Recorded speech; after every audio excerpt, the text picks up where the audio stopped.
All right, here we go. Mossy Oak Moments Live. All whitetails, all the time, all live.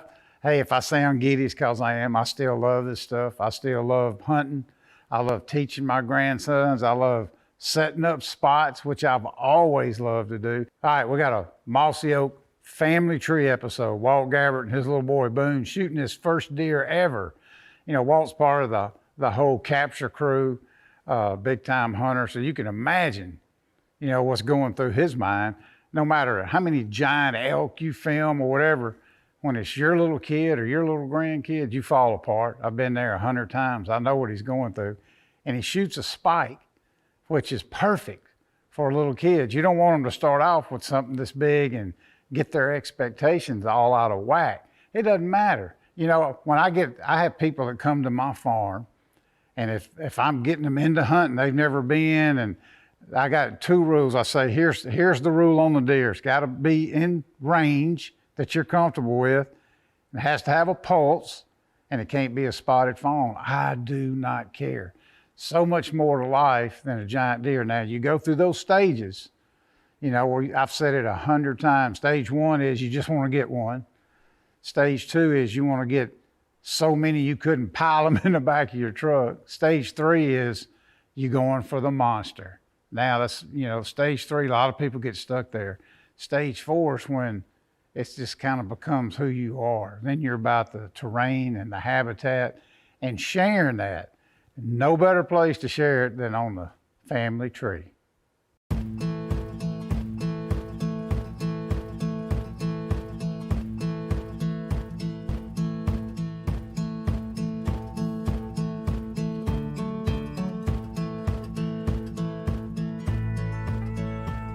So as parents, you know, you have this passion for something, and hunting just happens to be our passion.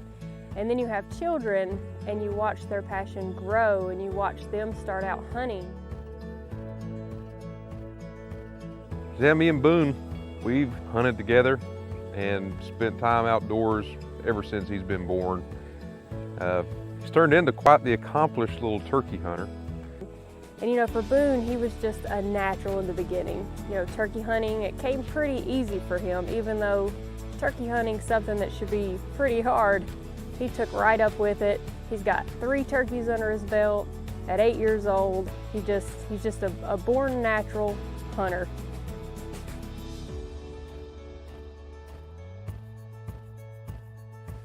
And the past 2 years, we've been trying to get his first deer, and we've had some problems. I mean, if it can go wrong, it did go wrong. You know, crossbows, the limbs hitting the blind when he shot. He missed a pretty nice buck last year. It just hasn't came together. I've had a lot of good luck turkey hunting, but bad luck deer hunting. So it was just a slower process for him, but he kept at it. He worked hard. He never got frustrated. He has a lot of patience for an 8-year-old. I like deer hunting, but I like turkey hunting. I gotta say, they're both 100 out of 100. They're both 100 out of 100. And this year, leading into youth season, talked to Ben Mackey and worked it out where he could come over here to his farm and try to finally accomplish the goal of getting his first deer. And so Boone was real excited. He was ready to go. He was pumped up. You know, we told him that he was able to shoot anything that got him excited. So we're at Ben Mackey's farm. My dad told me that we're gonna go hunting, and I'm pretty jacked up. So youth season here in Kentucky, you can use a rifle. I thought, how cool would it be if he could use the same rifle that I used when I killed my first deer. So it's a little Remington Model 7 Youth, 7mm Odd 8. I killed my first deer with it when I was 10 years old. And you know, in the back of my mind, it's like, if it did come together and he got to shoot his first buck with that rifle, I mean, that would be pretty special.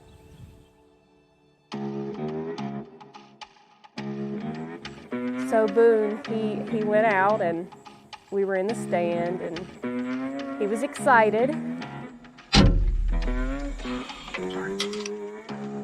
But then the first deer comes out.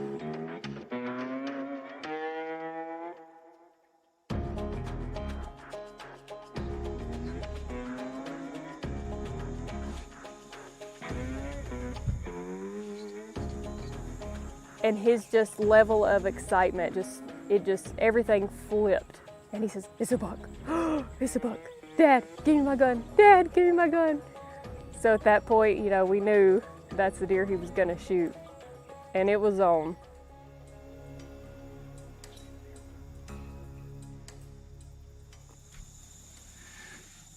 Squeeze the trigger, don't jerk. Can you see your whole scope? Take your time. Calm down. If you're shaking too much, just wait a second. He's not going nowhere, babe. Take your time. Oh. I got him. Oh, you smoked him. I got him. Boone, you smoked him. I lost my eye. It'll come right back. Boone. Oh my god. No way. I killed him. Boone. You smoked him, buddy. Let's go. We came to the conclusion, the first buck that came in, he was going to shoot. I was tore up. The deer was standing there, he was broadside, and the anticipation of him pulling the trigger and knowing where he hit the deer was about too much for me. I just wanted him to nail it. And when he pulled the trigger, that deer fell in its tracks, man. It was like a weight just lifted off my shoulders. I thought we were going to get him today. Look, that deer sitting right there. You killed him. I can't believe it. It was a moment as parents that you really can't describe. It's an emotional, just better than any feeling that you even get as a hunter. It's just being excited for your child in that moment and watching their joy and watching them, you know, be introduced to this new thing. I mean, he's turkey hunted. He's great at that and he knows it. But deer hunting being something that was a little harder, and then all of a sudden he's got this accomplishment down and you could just see it in his face. It's like a relief for all of us, and we were just so thrilled, so excited for him, so proud, so many emotions at once. And I was like, hey, there's a deer. And I was like, give me a gun, give me the gun, give me the gun. Dad, give me the gun. Give me the gun. Went, squeeze that trigger. Oh my gosh, it just felt amazing. I mean, I am a qualified deer hunter now. I'm really happy about that, really excited about that. But I'm most excited about how I shot my first deer. I mean, it was just a miracle. My dad actually shot his deer with that same rifle that I killed mine. It was his first ever deer. He killed it with that same rifle. Thank you, Mom and Dad, for allowing me to go hunting. Thank you for allowing me to actually shoot a gun. The biggest blessing of getting to live a life outdoors, I think, is the pinnacle of all that is having kids and being able to take them and show them the things that you've learned throughout the years, you know, and get to see them experience things for the first time. You know, you only have your firsts one time. First turkey happens once, first squirrel once, first deer once. And to be with Boone, to witness him experiencing those things and to see him grow as a hunter and an outdoorsman is, I don't know how it can get any better. It's been the pinnacle of my life to this point. At the core of all of us, there is a code, a roadmap that determines who we are. Our code is written in early morning sunrises and the anticipation of opening day. Our code is written by the moments that we experience with those we love the most. It's written by the feeling of our dirt in our hands. At Mossy Oak, our code is burned into every cell of our body. It's in our DNA. I'm 15 feet up off the ground. I got my bow in my hand. I'm not making a sound. I'm just waiting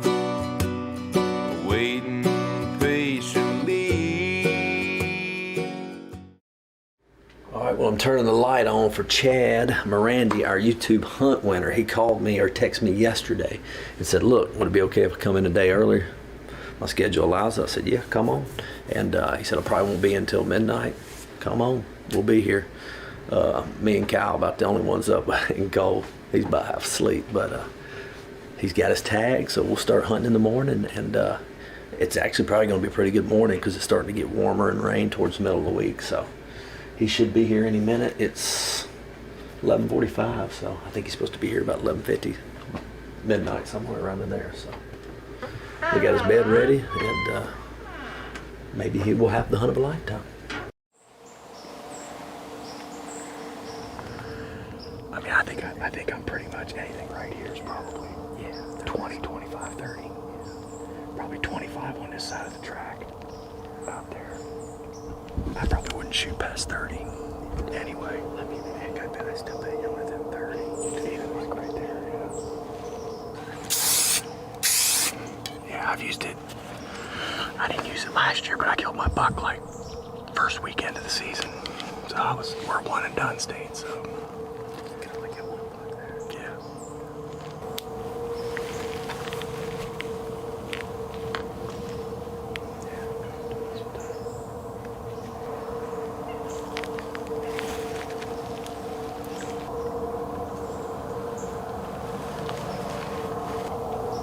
Good morning from the tree here in Illinois.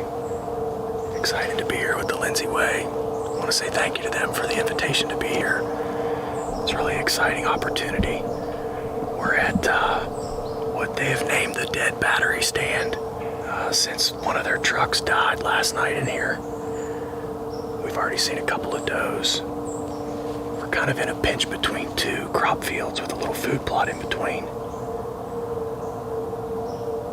Hoping to catch one cruising this morning. It's cold, it's below 40 degrees. So hopefully we'll get a shot at something this morning. That's awesome.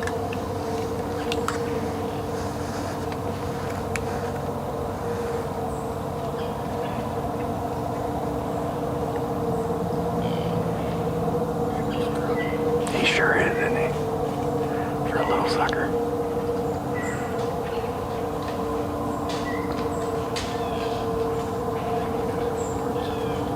I mean, does he even have any?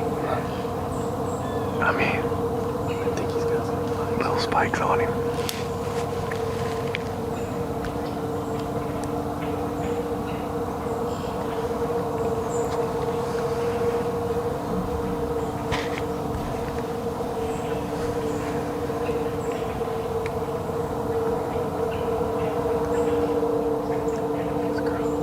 Boy, he's going at it. Go get you somebody.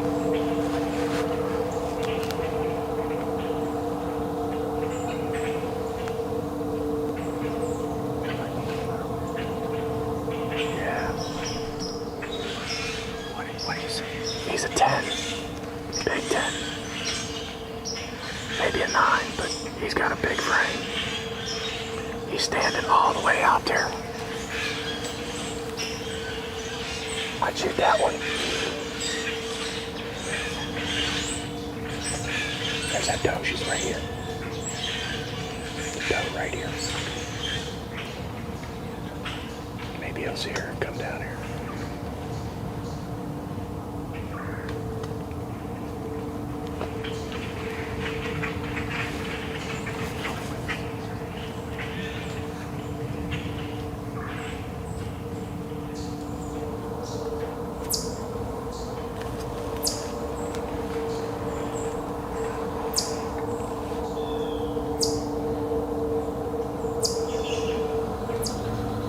There he is.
You smoke. Johnny.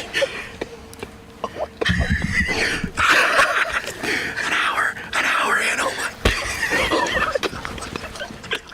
That worked perfect. What the heck? Holy crap, man. Oh my God. That was picture perfect. Dude, exactly. How long did you stay at full draw?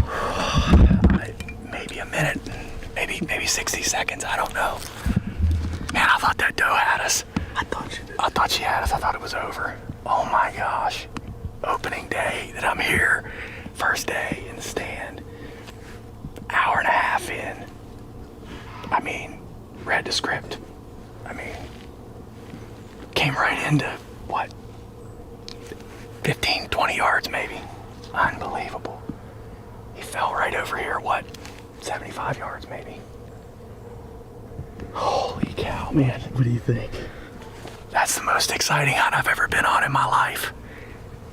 You couldn't have rode it any better. You could not have rode it any better. Oh man. Thank you, Lindsay Way, for this opportunity. I can't believe it. I can't believe it. Oh my goodness, my heart's just about to jump out of my chest. Man, I'm so excited. I feel like we got a big buck down. We're gonna wait and get with Jeff and David here in a few minutes, and we're gonna go check him out. I can't be any more excited. Unbelievable morning. We definitely heard him fall, that's for sure. He didn't go nowhere. We were pretty sure he's within 100 yards. There's almost no doubt he's laying over the hill right here. But we want to wait for David and Jeff. Thank you so much, man. Oh my word, it was unreal. It was unreal. Really. Like I was worried about driving this four-wheeler in here, and we drove right through y'all's spot. He come out right where you went. I mean, Really? right where you go around the point. Was it perfect? It was right here. Yep. You guys drove over. He was drinking out of one of the tire. Out of the tire I'm at marks. full draw and he's going drinking out of the puddle. I just told him, I said, Lord, put that puddle right there. He sure did. That's why we named it Dead Dead Abbey. Abbey. Oh man, looks good, I think. Looks good.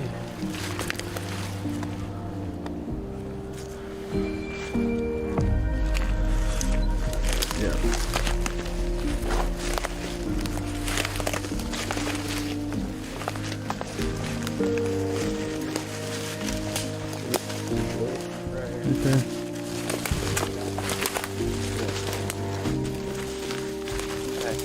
He's right there. He did fall. Did he? All that.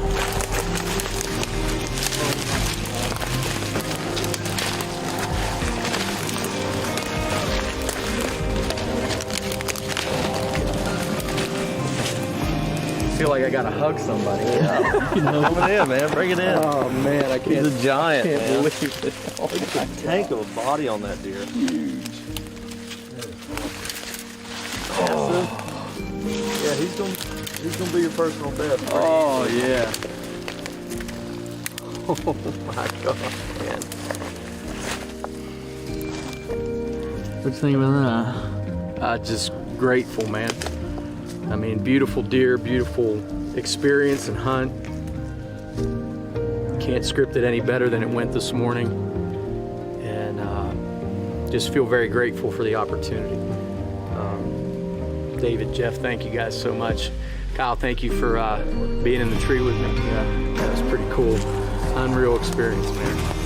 Great, great, great experience. How far did he go? 30 yards. Straight line.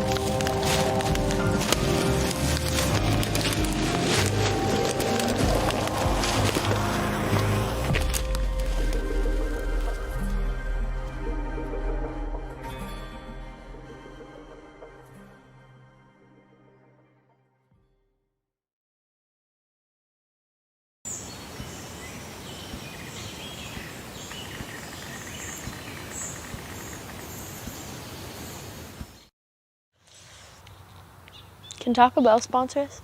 That'd be amazing. All day. Mountain Dew. Cheesy Gordita Crunch.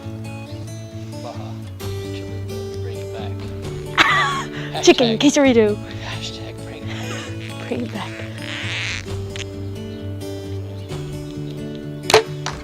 All day. Really good. All day. I can tell. I can tell.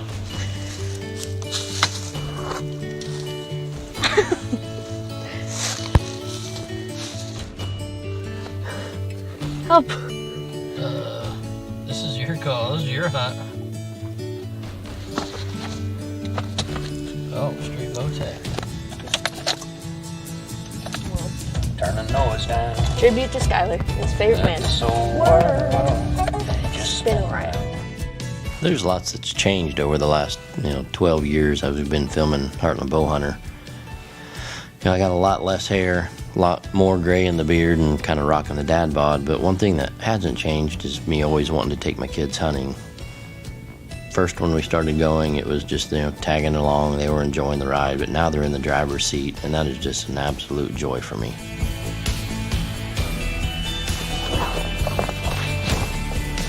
Oh, what's this? Did we already shoot a deer this season? Bingo! Oh, bud. Here we go. With Addie behind the bow, there wasn't a whole lot of strategy. We thought, heck, let's just go to some of our old faithful spots. There's usually corner beans close, little fence gap, going back to our favorite blind set, and hopefully just get an opportunity to shoot at a deer. And take one. We're out at Campbell's Ground. It's November 20th, I think. It's Friday. Man, the last time we were out here at Campbell's was with Skyler, and I shot my big old buck right in there, right there. So we're back again. It's been a couple years now. But it's You're in college. That's nuts. yeah, and it is my last day of the first semester of college. Done. But Let's celebrate it with a deer. buck on the ground. I love you.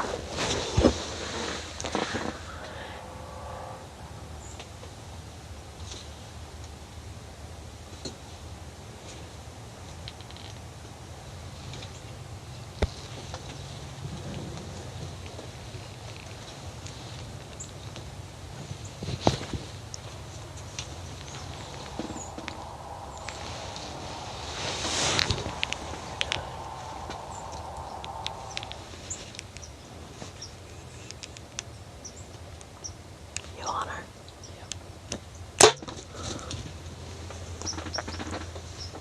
I skipped right over the top of her.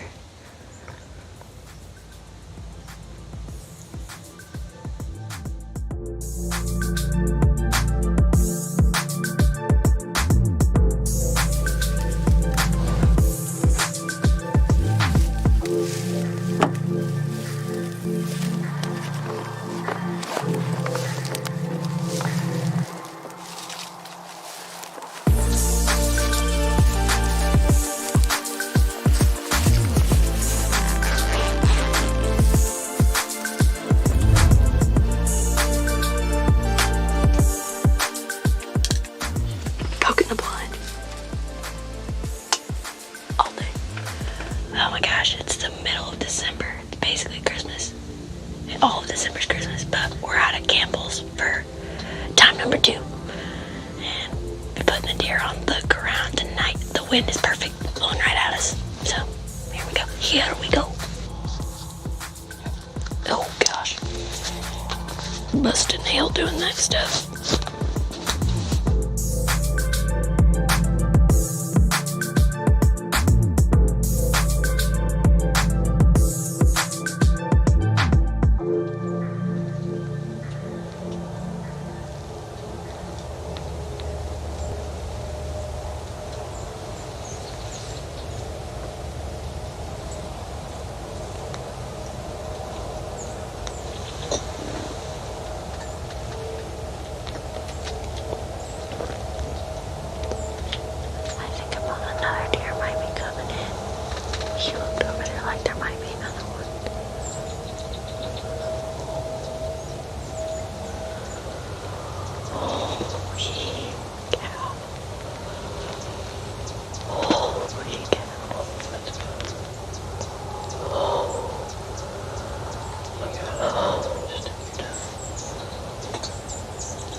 honestly, how was that shot? I can still see it was quartered to us a little bit, but you did good at it, okay? Dad, that was the most amount of deer I've ever seen in my entire life. Holy. All right, well, it's tomorrow morning. We waited overnight. The shot was a little low and a little back, so we called some of our buddies. They got a tracking dog. We got the little puppers out here with us, and we're gonna go find a deer on the ground.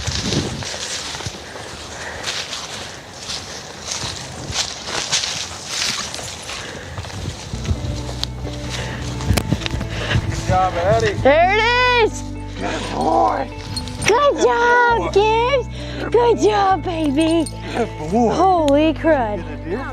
What do you think? Holy Hold that thing up. Holy crud. Buck number 2 on the ground. Will be your first, huh? Yeah, he's a big old boy. You better give me a hug. I love spending time with my kids in the woods, and you know, this season in particular was super special because we both filled our Kansas tags. And to think about it, it was 2014, I believe, was the last time both her and I had filled our tags. Lo and behold, hers was actually out of the same spot that she killed hers in 2014, and mine was too. So it was a little bit of a deja vu, but man, what a fun year. Not only to fill tags, but to spend time together in the woods. I'm driving the Millennium Falcon a little bit or something. Some big old spaceship. That's what I feel like I'm in. Oh, I'm speeding. Take it.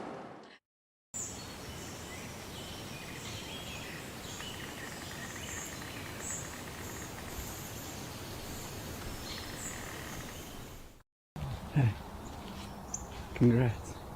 Seriously. What? Oh my God, thank you, Lord. Oh my God. Holy crap, dude. Genesis 27:3. Now therefore take, I pray thee, thy weapons, thy quiver, and thy bow, and go out to the field and take me some venison. This was Isaac talking to his son Esau. Before Isaac was about to pass, he wanted to share his blessing with Esau over a meal of venison. Even as far back as the times of the Bible, venison has been important to the human race. So now, join me and my blue-collar team as we chase giant whitetails across the Midwest. Our goal is to make you a better hunter. I'm Ben Rising, and this is Whitetail Edge.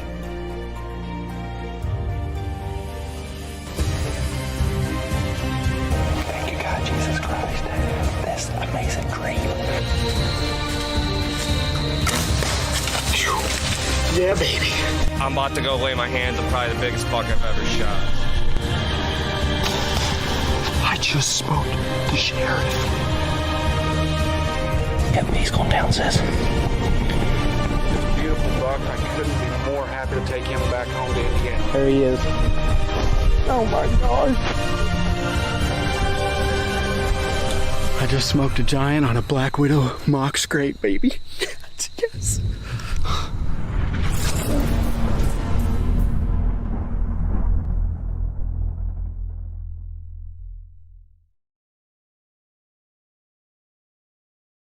Hi, and welcome to Whitetail Edge. I'm Ben Rising, and on this week's hunt, we're following my good buddy Cody Griffin in Ohio as he's hunting a big monster deer that he calls in real close. Cody's been on the team since we started Whitetail Edge. You know, he knows big deer. He's shot a lot of big deer in his life. Cody's been doing his homework, using the Spartan cameras. You know, he's got his plots planted. He's been using his big-time mineral licks, food plots, you name it, trying to locate, you know, the best deer he can. This is our first set of deer. We come in here to see if we can lay eyes on this deer. It's probably the oldest deer I got on camera. Just kind of want to see how big he is and figure him out a little bit. been getting a lot of daily pictures of him, so I don't know, we let our eyes on him. His body's big, so it might be messing with the size in the pictures, I don't know. Might stop shooting, might not, I don't know, especially mature deer I've got on camera right now, so I think it's, it's October 31st, so big boy should be up and moving. That's one thing that's holding me back from shooting, you know, how you only get one deer, so I've kind of been debating on trying not to shoot this one, so we'll see what happens.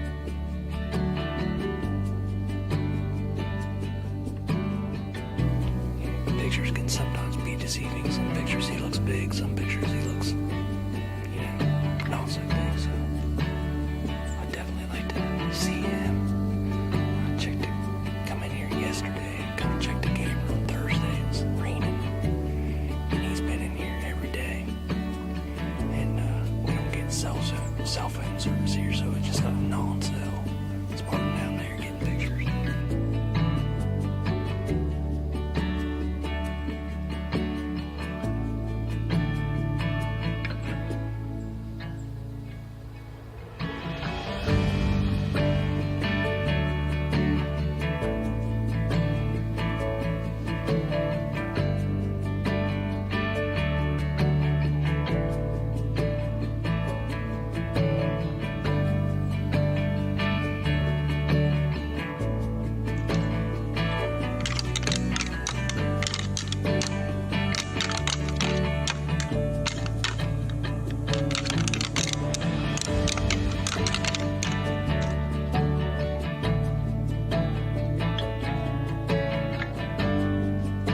So the year before, Cody never even hunted this property. He didn't need to. He was on a better deer, a different place. So he never even hunted this exact piece of ground that he's getting pictures of this deer. But the case was, he couldn't locate any bigger deer anywhere else. So he remembered getting pictures of this buck like 2 years ago. So he decided to go fishing. Basically, he was going to take the Spartan cameras in there, throw some big tine out, and see what he could find. Lo and behold, this big boy shows up on camera, and now Cody's got a deer to hunt. So between the Black Widow deer lure scrapes, the mock scrapes, you know, and current information of this deer being on the property, using the big tine, Cody's going to make a move and they're going to try to kill this deer. Everybody asks why I like Black Widow deer lures. Well, the proof is in the pudding. So, my scrapes right here. First thing I'm going to do, I want to freshen this thing up to really get this deer paying attention anyway, so I'm going to put this Black Widow on there.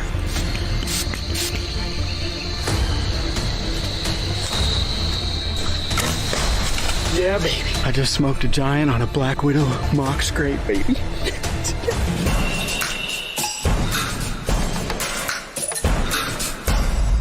Took the day off work, went hunting this morning. You know, I figured for sure I'd lay eyes on that deer I was after in there this morning, but evidently the good Lord's got something else in store for me because I haven't found a big deer this year. But I wasn't having much action. I climbed out of the stand this morning, and I thought, I'm gonna go check some new cameras. And I just put this camera out on Friday. I've had some big deer in there in the past, and I kind of moved it around a little bit. There's a transition area around this hillside, and these deer transition down to the ag fields off this hill, and put that camera in there on a flat, and wouldn't you know it, the first deer that I got a picture of is an absolute giant. So I'm en route to find a stand. I think I've got some in my building. I'm gonna go grab that, and I'm gonna do a hanging hunt. That deer is daylighted on that flat 3 of the last 4 days. Let's see what happens tonight. Could be interesting. We'll find out. Either way, I'll at least have a stand in here for later. It sucks hanging out by yourself, self-filming. Got like 50 pounds of gear. Walking in, trying to be quiet. Trying not to get sweaty. Haven't even got a tree picked out yet. We'll see. Oh, here we are. It's November 9th. Back in here after this big deer. I ain't even got a name for him, but haven't had any pictures of him at all for about a week. And he showed up last night at 7:30 in the evening. And showed up in the middle of the night through here. And I had pictures of him at daylight right here on this fence cap. So I know he's in this block of timber somewhere. I'm not sure where, but I know he's in here somewhere. This is just it's a small block of timber, probably 60 acres, 80 acres of it, timber right in here. And then there's a road over there that he'd have to cross in the daylight, and I don't think he's done that. So he'd have to cross the main highway in daylight. And then this timber funnels back up around to a bunch of standing corn right now. And if I was to guess, he's either in this timber out here, or he's up in that standing corn. But I had pictures of him right at daylight right here. So, it's hot. I mean, it's really hot. But I thought, you know, I want to give it a shot tonight. I got a perfect wind. And he was moving in the daylight this morning, so. So here it is, November 9th, and it's the Moon Guide app. It's the red moon. So Cody knows it's time to play ball with this big deer. So he's going in no matter what on his own, gonna hang and hunt, carry all his gear in there. He's got an idea to move his stand. And again, it's red moon. The Moon Guide is saying you need to be hunting, and he's getting in there and he's gonna go after this deer. He's got his black rack and his extinguisher. He's going to rely on that, see what he can do. Hopefully he can get a shot at this big buck.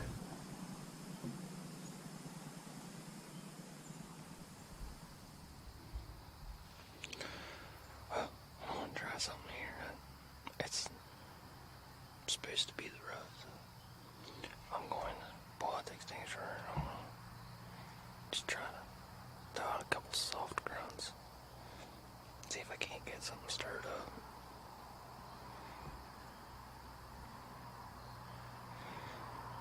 Calm tonight, pretty quiet, so I should be able to hear it for a while, for a ways away, so I don't know, might get something up on our feet a little early, I don't know, we'll see.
See if I get anything stirred up.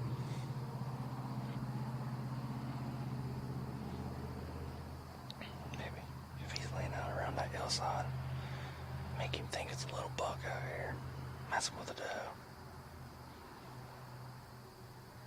Let's hope.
As you can see, Cody started calling, and almost instantly he had some reactions, and he had a small buck coming in together. The one thing that Cody knew is that this little buck that he saw first was this big buck hung around that little buck.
Now, Cody's in a tough spot. This buck is coming, this big buck. He's finally committed, and he's coming dead at Cody. And this is where it gets real hard, because when you're self-filming, you know your options are very limited.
I just put an arrow in that freaking giant.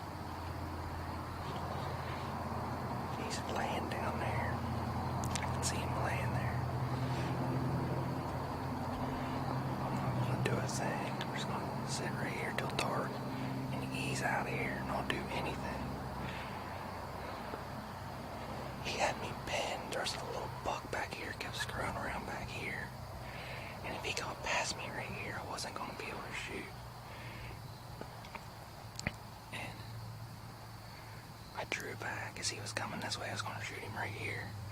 And he stopped and just pinned me. Had me pinned, and I buried it. Hit a dang branch right there.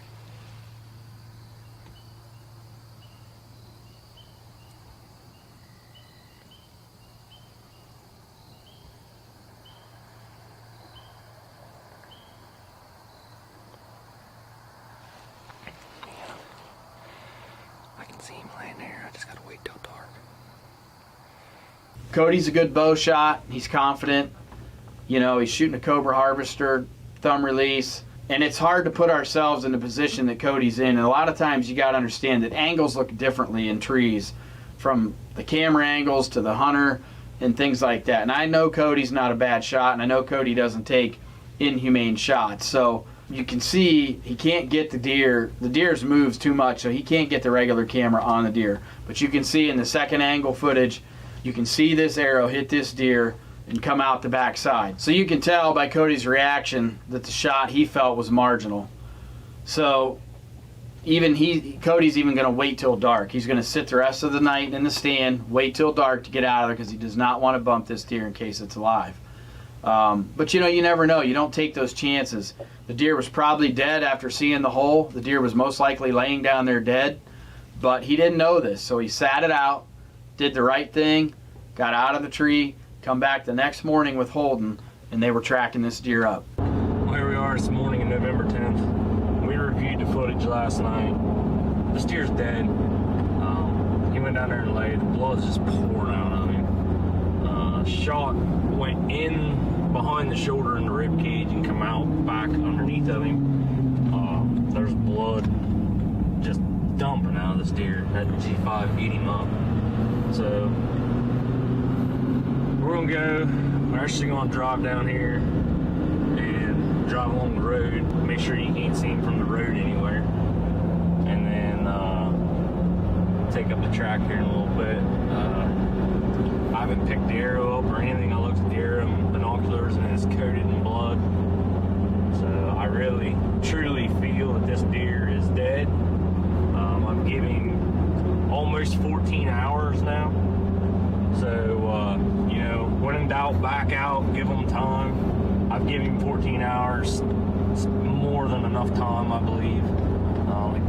He didn't run probably 50 yards whenever I shot him, so he's hurt bad. And it's one of those things, you know, the leaves are so loud, and I worried about getting out last night. And so what I did is, you can hear traffic in there pretty good, so I got to the bottom of the tree and I just took my time. Every time I'd hear a loud car or traffic, I'd take a few steps and stop and wait on the next one. It's November 10th here, and Holden and I come back in here. The tree stands just over the hill. Actually, I can see the seat from here, but we're gonna walk down there, find that arrow, and just take up the blood trail and just go nice and slow, try to find this deer. I really don't think he's fallen. We're about to find out.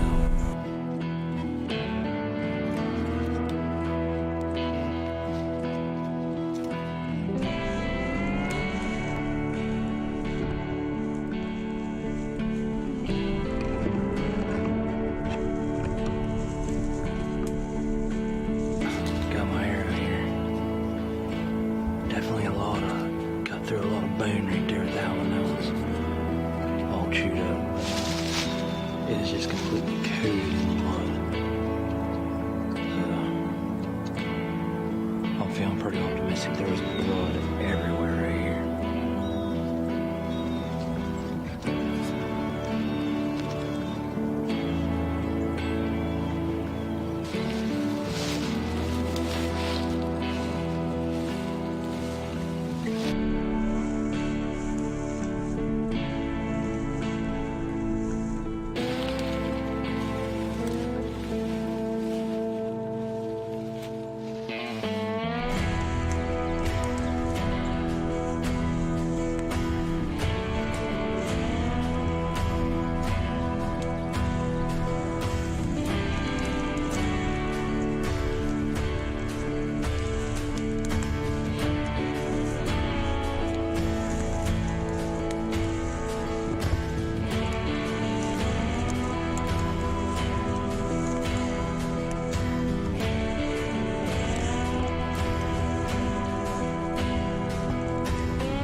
Congrats.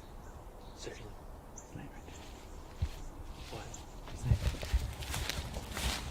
Oh my God, thank you, Lord. Oh my God. Holy crap, dude. Give me some. Dude, I told you he's gonna go to the creek. He didn't even go 100 yards. Oh my God, dude. Thank you, Lord. Oh my gosh. It was getting... Oh my God, man. It was, try to get the GoPro up here. I watched him stop right up there, and he stood there forever, and I knew he was hurt bad. I knew he was dead. It's just a matter of finding him here. And there's blood everywhere up there where he stopped. And from there, we found some good blood here and there, but it was just real spotty. And where the arrow went in and where it come out, I knew that that's how the blood trail was going to be. Well, this is real thick, nasty down in here. There's stinking weeds everywhere. And I told Holden, he turned right here. Instead of going out the bank, out into the brush field, he turned toward the creek. And I told him then, I said, the deers went to the creek. I'm sitting here looking for blood, and Holden peeks in the creek, and this deer's laying here. And I ain't even put my hands on him yet, but I'm telling you, he's a freaking giant. Gosh. This brush bottom. Yeah, all at the bed end. Creek bottom. There's something to learn from this. I mean, oh gosh, I don't even know what to say, dude. That's such a giant. But there's something to learn from this is, you know, give the deer time. We didn't rush this. We give this deer almost 14, it was actually 14 hours before we ever come and looked. And, you know, these big deer, any deer in general, they'll go to water when they're hurt. And they like to lay in that water and it clots them up. And they usually try to find like a riffle or something like that to get in and clot themselves up. And if you don't push those deer, a lot of times, you'll find those deer right there. You'll find them within 100, 150 yards. And that's what we did. We just stayed out. I knew the shot was marginal. There's blood everywhere where I shot. I knew I hit something vital. I knew there was no way he was going to carry it. That dead meat ate him up. And this is just, thank the Lord. I mean, it's just one of those things that he's definitely on my side today. Thank you, Lord. Man, I gotta go put my hands on that deer. Oh my God, dude.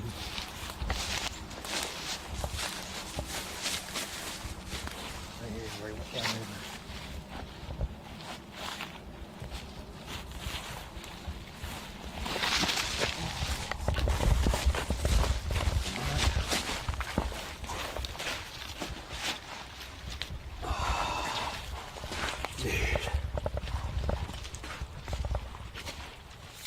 This thing is a tank.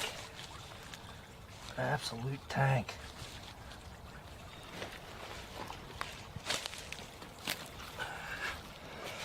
Oh, yes!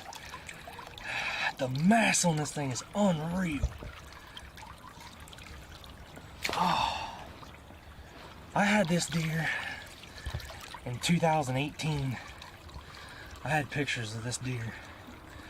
And he showed up after gun season with a really bad limp. And I wasn't sure if he was gonna make it or not. And he disappeared on me. And right away I thought, he'd went off and died somewhere. And I didn't put a camera in here last year, stupid, just didn't do it. This year, I come in here, I wasn't getting any deer anywhere else. I come into this farm, I literally he's broke a big point off right there. I literally come in, threw a camera out last week. And this is the very first deer I got a picture of that first day that I put that camera out. And I just threw a non-cell in here because I had all my cells up. I come back, check the card, and this sucker was on it in daylight. 2 days, he would skip days, and I just knew that I needed to get in here on him. So I threw a cell cam up. I come in, I did a hanging hunt. The farmers were spreading manure, so it was loud. I got in, got my hanging hunt done, and oh my gosh, that thing is unreal, dude. I got my hanging hunt, didn't see a deer, it's just so loud down here. I waited a couple evenings, I hunted one other evening because I had the right wind, and lo and behold, the farmers come back, started spreading manure right before dark again, and so I stayed completely out, had the cell cam in, and I just waited to get a picture of him, and I hadn't had a picture of him in a week. Hadn't had a single picture in a week. And yesterday morning, my wife called me, and I had pictures of him, you know, in the evening, not in daylight, but like 7:30 the night before, and I had him through the night. And my wife calls me yesterday morning at daylight, and she's like, that big deer's standing in front of the camera. I decided, you know, what the heck, I'm gonna go out, I'm gonna go try to kill this deer. He was in there in daylight. It's just a little block of timber in here. Oh, he's so stiff. Just a little block of timber in here. And it's all, there's a road on this side and there's a road on that side. And there's all cropland up above. It's all standing corn right now. And these deer run this block of timber. And at like 5 o'clock, I'd made up my mind, you know, haven't seen a deer, I'm gonna go ahead and grunt just to see if I can get something going. I grunted, I called a little buck out of this real thick bottom, he come right up in behind me. I turn around, I'm videoing him, I turn around and look 250 yards out the hillside, and I see this big joker go up through my opening that I got, that I can see. And I knew instantly he was coming my way. He got out there, had him at 25 yards, he wouldn't turn broadside, and he started seeing that little buck that was in behind me, and that little buck was completely downwind of him. You know, I'd lathered down with the phase field foam, and that wind was blowing directly in that deer's face, but he never did smell me. But this deer ended up seeing him, turned, and started walking right at him. And I had one little spot, you know, I was self-filming, so I was panicking trying to get it. And I had one little spot there that I could shoot him. And when I was drawing back, for some reason he just stopped. And he looked up the hill, and then he turned and looked, and he pinned me. And when he pinned me, I knew it was either now or never. And I can literally see my stand from here. I waited until complete pitch black and walked out as quiet as I could. This is just, it's unreal. The mass on this deer is just stupid. He's not going to be a great big high scoring deer, but that deer is massive. Gosh, he's massive. Now you can tell by the hole in this deer that deer didn't do much last night. Pretty epic hole that mega meat put in there.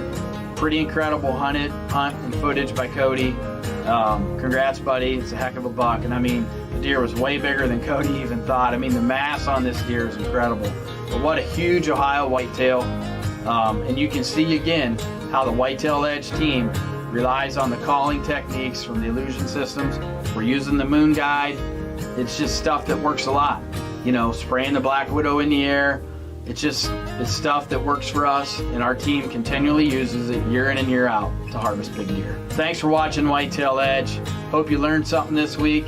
Catch us here next week on Mossy Go as we go to Illinois with Paul Jansen and his boys.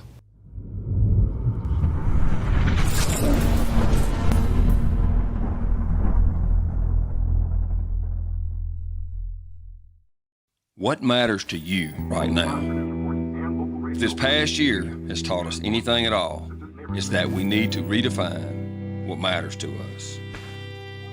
What matters to us is spending time with our people. God, we thank you for this food. And giving thanks for all that we've been given. At Mossy Oak, what matters to us is helping you get closer to nature. What matters to us is in our DNA.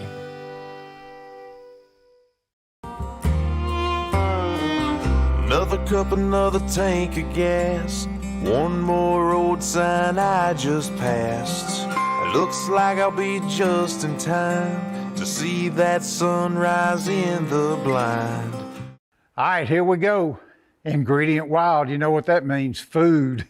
This is Jeremiah Doughty. He's doing stuffed venison racks.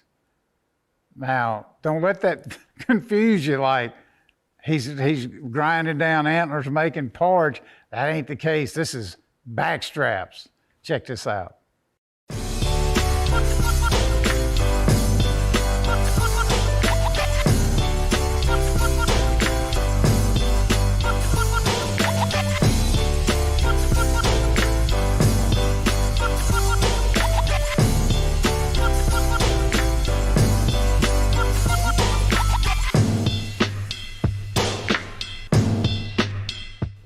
How's it going? My name is Jeremiah Doughty with From Field to Plate. One of the most popular and most asked recipes that I get is how to French out a venison rack and how to stuff it.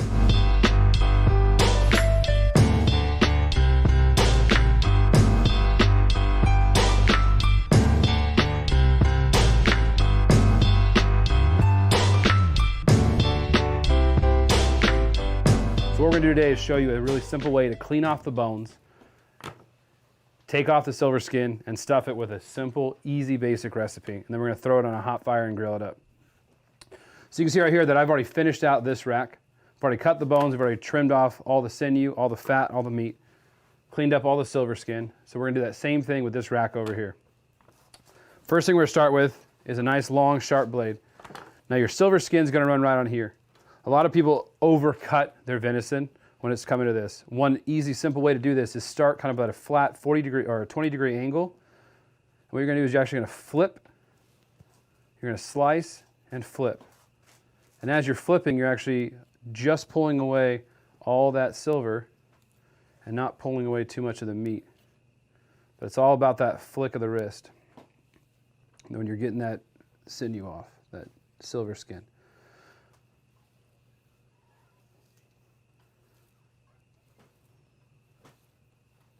We're going to finish that all the way down, taking it all the way down. You're going to have a little hunk on the bottom. That's also going to have silver. We'll flip that over and take that off separate. Finish out that main vein of silver and cut it straight off.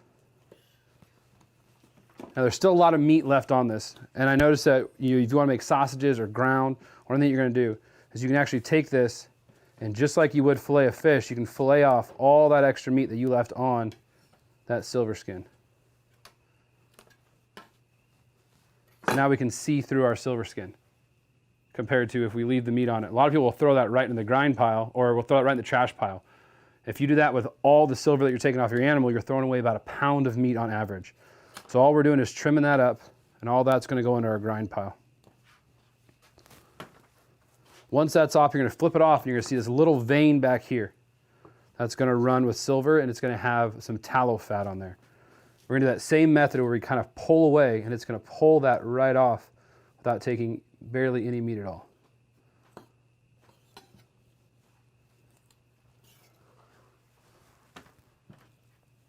So now we see that it's pretty. We'll finish it off. I like to square all my edges as we're cooking. We want all of our guests to look at food as not wild, but something that they're familiar with. They're familiar with clean lines getting from a grocery store. They're familiar with certain cuts. Like if you think about this is, you know, a king's crown with a rack of lamb. So it's familiar to them. They know what that looks like. So they're more comfortable eating wild when it portrays a domesticated animal. Then what we're gonna do is we're gonna take a knife, a kind of a dull knife. This knife is what I use for boning. You can do this, or you can use butcher's twine. Butcher's twine is a lot faster, a lot easier. The only problem is most of y'all aren't gonna have butcher's twine at home. And it does take a little method to tie it. There's usually you drill a hole, put a nail in, and you'll pull your sinew and fat.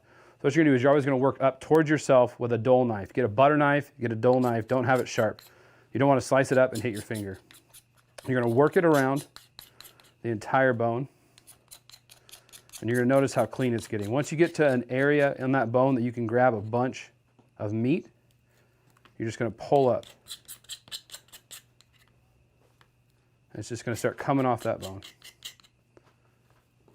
Now I'm not going to go all the way up because as you see here, I'm going to trim this. So I'm going to go about a finger's length up total. So I'm not gonna waste my time trying to get it off that end of that bone. I'm gonna bring it all the way up to where I want my bones to be pretty and stop.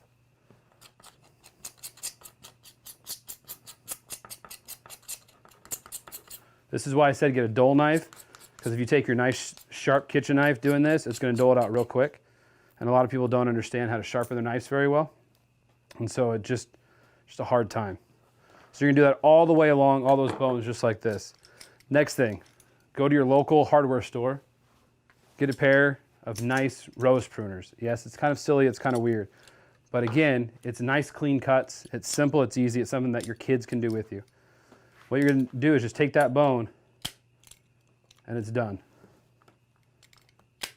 It's pretty, it's clean, it's not breaking, it's not shredding anywhere. I'll actually sharpen this part as well on my grinders so that it's super sharp.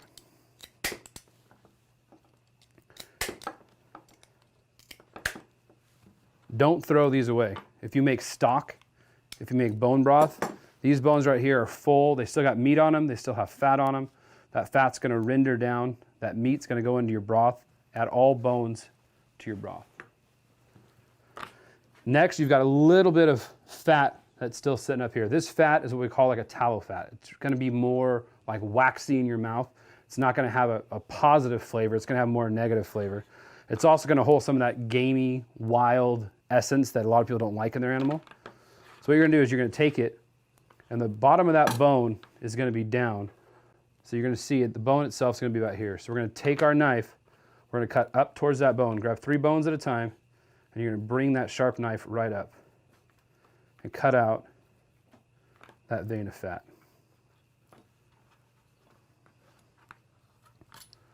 There'll still be a little bit of the fat that's gonna sit right there on the bone. That's fine. We wanna get off these giant, nasty chunks of fat. So now that we have 2 racks, this is each side of a doe that we shot a couple days ago. Now comes the fun part of stuffing it.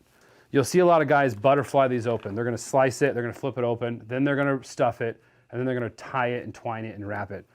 Still great to do. The only problem is what you'll do is get a lot of seepage. You get a lot of meat coming out, you get a lot of the juices coming out. What I do is I get a really thin fillet blade, a sharp, thin fillet blade.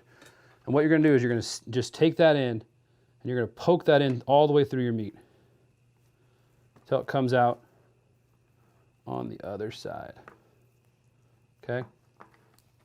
All you're doing is you're creating a cavity in that meat, about a finger's width of cavity. Taking that sharp knife, make sure you stay as center as you can.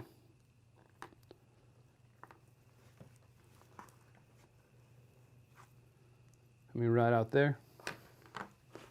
We're going to set these aside and we're going to work on the stuffing for the inside of these stuffed loins. As you know, all my cooking is all about basic, simple, flavorful ingredients. So what we did is we actually put we put 2 types of onions, garlic, shallots, rosemary, and thyme on our smoker earlier today, our grill, to add flavor and depth. So we've got about 1.5 cups of smoked white onion, 1.5 cups of smoked red onion and shallots. We have 4 bulbs, full bulbs of smoked garlic.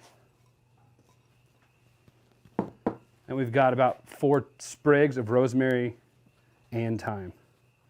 Now all that's going in to this mixture. What we're gonna do then, we're going to add just a little bit of olive oil to get everything to kind of meld together.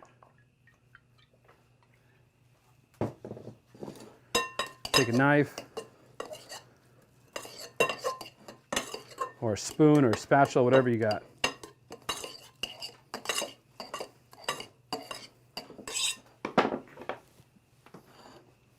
Then take a good old Ziploc bag. If you have a pastry bag, it works a lot better. If you don't have a pastry bag, you don't go out and buy a pastry bag. Ziploc bags are gonna work just fine. Fill your pastry bag with your whole mixture.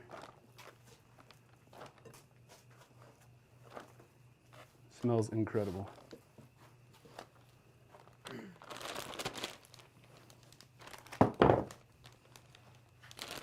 Move all your toppings to one side. Squeeze out as much of that oxygen as you can. Then you're going to cut off the tip of that Ziploc bag. That's why I was saying if you had a pastry bag, the tip's already cut, you have a nice piping tool to do that with. And sometimes Ziploc bags don't like to work as good. All right, so what we're going to do next is we're going to take our bag, we're going to kind of twist it, kind of make like a little triangle piping bag. We're going to take that hole that we cut and kind of put our finger in there to kind of get it going. Or shove that pipe bag in there, and we're just going to squeeze all that mixture into that venison. All right, so once you have those venison loins completely stuffed with all that goodness, we're going to take a little mixture of smoked paprika, dried garlic, salt, pepper, and some chili powder. We're going to generally apply as much of that mixture as we can to our meat.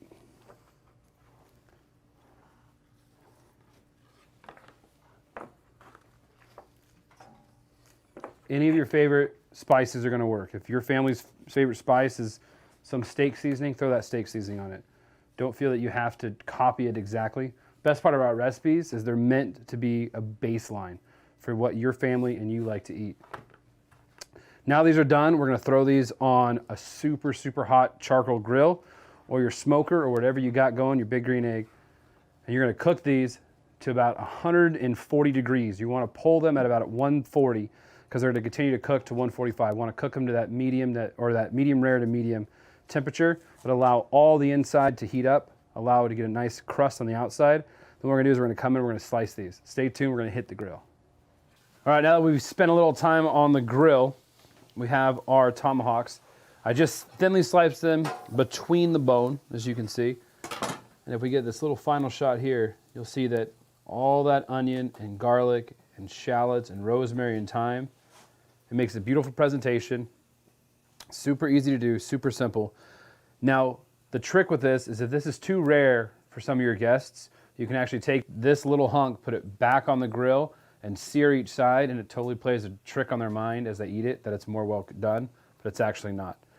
Another cool thing is if you've got kids, they like to pick these up and eat them, but if they kind of have a weird thing about the bone, you can go right against that bone and take it off, and then gnaw the meat off that while your guests aren't looking. Take that sharp knife, slice into this, and you can plate it as a pile, as an appetizer, where they can grab some toothpicks, come by, grab that. It gets the onions, the garlic, the rosemary, the thyme. It's beautifully rare. And that is how you make Frenched out racks stuffed with deliciousness. I'm gonna go eat the bone.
So going into the season of 2020, I had a great expectation of getting food plots in. I used Hunt Stand to check my soil type. Everything was good with what I wanted to plant. I really wanted to concentrate on having a winter forage for the deer. The area I seem to hunt doesn't seem to hold deer during the winter time. So I wanted something down there that would draw them in during the winter time. There's going to be kind of 3 separate food plots in this overall huge food plot. And I have stands at each end of the food plot and one in the middle. So it really makes a variety for the deer to come in. They like hitting different things at different times, so I like having these all right in a row. So along with my food plot preparation, I shoot a lot of competitions, 3D competitions, shoot a lot in the backyard, just to get prepared. I'm very, very meticulous about knowing everything's perfect and everything's gonna shoot just the way I want it, and with the Expedition bows, I have no problems with that.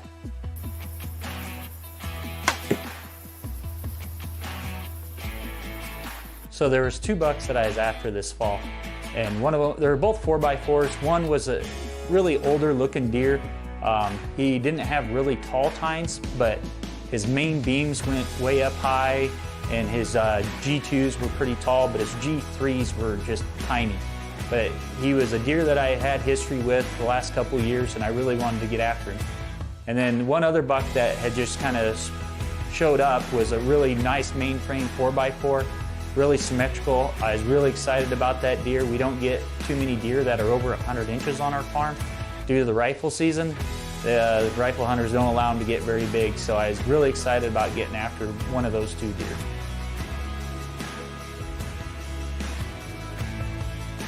The one morning I got up, checked hunt stand, and the tree stand I really wanted to be in, I couldn't get in because of the wind. It was out of the south, and I needed a north wind to be in that tree stand. So I ended up hunting the tree stand at the north end of the food plot, and actually filming the buck that I was truly after, and wasn't able to close the deal that morning. But if the wind held steady for that evening, which looking at hunt stand it did, I was able to slip in there for the evening hunt, and was really had high expectations actually seeing that deer in the exact same spot in the morning. So going into that evening, I got up in the tree, was sitting there filming turkeys, filming squirrels, everything around me. I could, just enjoying being out in nature, and one of my target bucks had come out on the north end of me where I expected it to come from.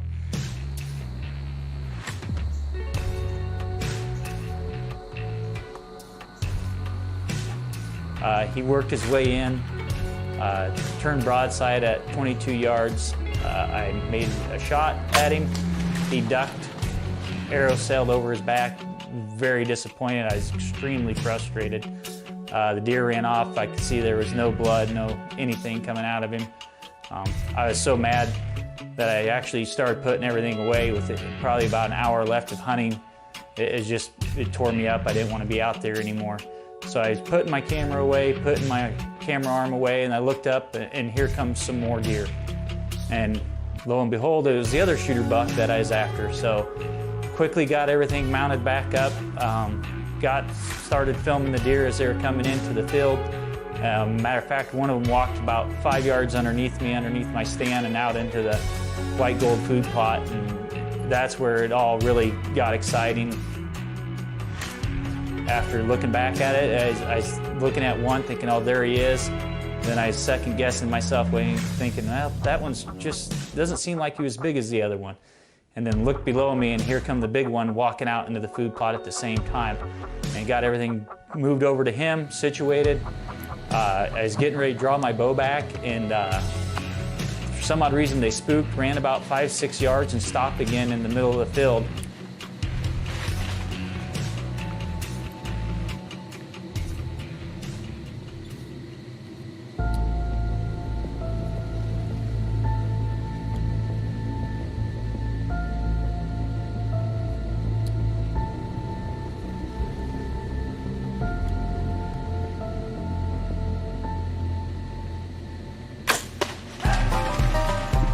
Got the camera moved, got drawn back, and made a perfect shot, and got him filmed going down.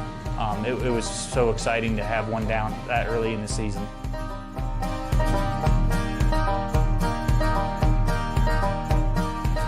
Can you believe that? Both of my target bucks came in on the same night. I missed the one. I actually was meant for me. I looked down, and here comes more deer. I put my camera away. I put my camera arm away. I had to sneak it all back out. Get back out. And then he walked right in. Shot him at 20 yards. I smoked him. Pretty excited. I know he's down. I videoed him going down, so now we'll go recover him. I was so disappointed. I was putting my camera away. I put the camera arm away. I was getting ready to take the base off the tree, and I looked up, and here came about 4 bucks, and this was one of them, and I recognized him immediately. And now get him all cleaned up, get some pictures taken, and get him home. So after having early success in Nebraska, it was time to switch gears and get ready to travel out of state. So one of the things I love about when I go up to South Dakota is just being able to sit in a tree stand and reflect about where I'm at in life, what's going on with me, my kids, my family, and just the sheer beauty of looking around and enjoying nature. It almost seems like you're not even there to hunt. You're just there to sit outside, enjoy the wildlife. When you can sit next to a stream and listen to it running by and see the trout swimming through it and just enjoy bald eagles flying back and forth up the creek. Just something that puts you at home, puts you at ease, makes you forget about the problems of work and what you have going on in your day-to-day life, and you just get to enjoy nature and just enjoy yourself.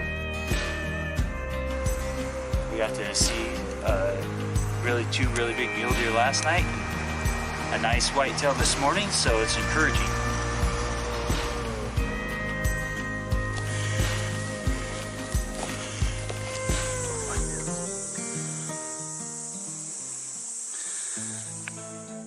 So after we got there, we got unpacked, we made our way to the tree stands. Once in the tree stand, even in the dark, I could see deer moving around me, so I wasn't able to do an introduction or anything like that. After seeing quite a few deer, I was hitting the grunt call, seen a buck chasing a doe. They started moving their way towards me, and that's where it started to get exciting. It was a buck that I had seen and gotten trail cam pictures of from my Reveal trail camera, and they were moving their way towards me. The doe came down into the creek and got a drink and moved off. And the buck came down in the creek right after that. And that's where it got exciting. So after he came down in the creek and started drinking, I was able to range him, get a good range, get him in the middle of the frame right where I wanted him, and drew back and let the arrow fly.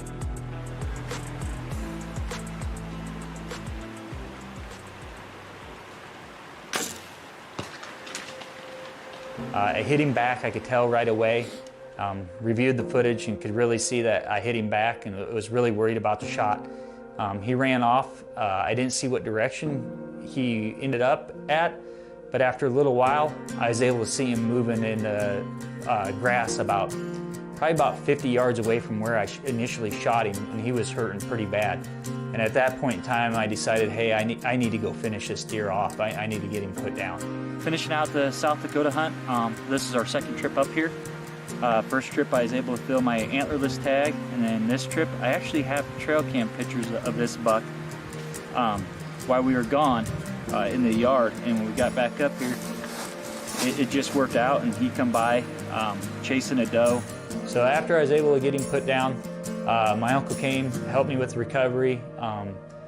We were able to finish out our hunt, my hunt that day. My uncle hunted that evening, I hunted with him. We had some deer come in to a decoy out of a blind. Nothing was really big enough that he wanted to shoot. So the next morning, he had made plans to go to a different spot, kind of sitting up by some brush, and on his way in there, the deer kept blowing at him. So he backed out and went back to the blind that we were at that evening.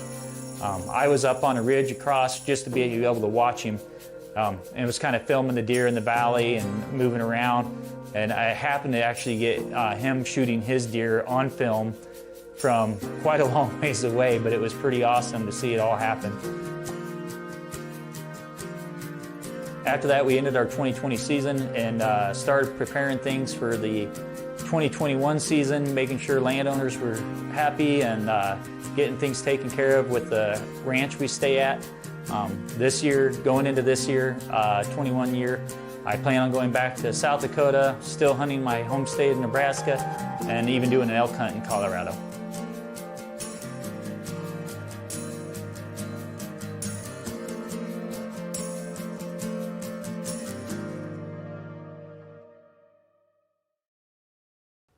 All right, let's talk about what a shooter buck is to you. I know what a shooter buck is to me. It depends on who I'm with and where I'm at and who I'm guiding or who I'm sitting with. People have their own ideas about that. Now, if I go to some big ranch out in Texas, hadn't been there in a while, but if I go out there and they've got guidelines and all that, then they're gonna tell me what a shooter buck is.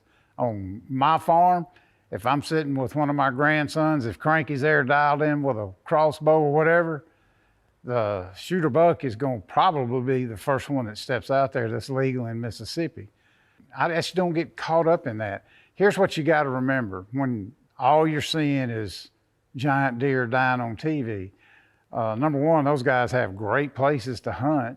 That's kind of what they do. When I was growing up, learning how to hunt, I get to hunt maybe Saturdays. Sometimes I take 3 or 4 days off at Thanksgiving, hunting in the Homochitto National Forest. Again, shooter buck was whatever came by. I'm okay with that, and you should be too. I did a post one time, or a video about a deer I shot. It was January the 31st in Alabama. And I hadn't killed a deer all year. We were hammering out TV shows, filming. And I got to hunt the last 2 or 3 days. And I bow hunted and I shot a deer about that big. Put it on TV, was proud of it, never thought about it. Kind of got lit up by some people, you should be ashamed, whatever. And had one guy wrote me a letter, handwritten letter, and it said, and it was very well written. Bottom line was he had quit hunting because the place he had didn't have big deer. He shared it with a lot of people, and he just felt like it just got to him. He's like, man, I can't live with all that getting cut up and all that kind of stuff and people talking about me. Anyway, he said after watching that show, it fired me back up on back hunting because I know now anything that I shoot, it's okay. Now, I don't mean go shoot 10 or 15 4 points and spot. I ain't talking about that. If your time's limited, your place is limited, your dirt's limited, you shoot whatever you want to shoot. That's a personal decision. And we got more whitetail deer now than we ever have had. And some biologists will tell you to have a really good, healthy, balanced herd, you got to take all age classes, not just the old monarchs. Think about that. At the core of all of us, there is a code, a roadmap that determines who we are. Our code is written in early morning sunrises and the anticipation of opening day. Our code is written by the moments that we experience with those we love the most. It's written by the feeling of our dirt in our hands. At Mossy Oak, our code is burned into every cell of our body. It's in our DNA. Previously on Homegrown Experience. We were targeting 3 different mature bucks that were on the farm. The first hunt in early September, we decided to target this deer we named Drago. He was a 7 to 8 year old deer, very mature, very smart. He'd seen it all. I think that's the only way we're going to get him is we got to hunt really the wind that doesn't work the best for our scent. So.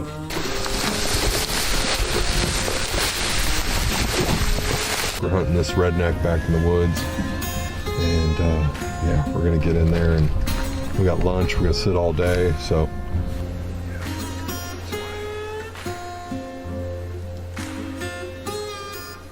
We started seeing a tremendous amount of coyotes on our trail cameras, groups of 5, 3, 2, almost all over the farm. This deer's just like a ghost. He's been coming in here at night. We decided to go after Little Glenn, who was a 5-year-old deer that we'd been following for years. We had pictures of him from when he was a 2-year-old, 3-year-old, 4-year-old, and then now 5 years old.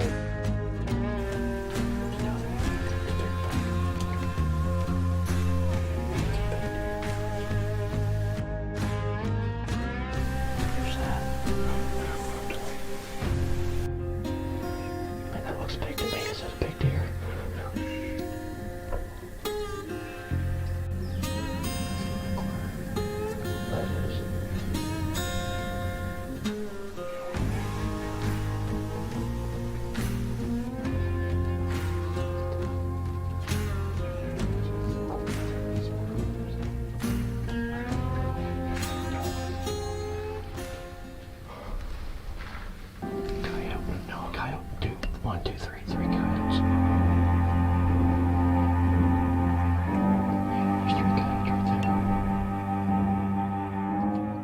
First, we see 3 coyotes in the corner of the field where they all came from, then 4, then 5, then believe it or not, we had 8 coyotes in the field after all the deer left.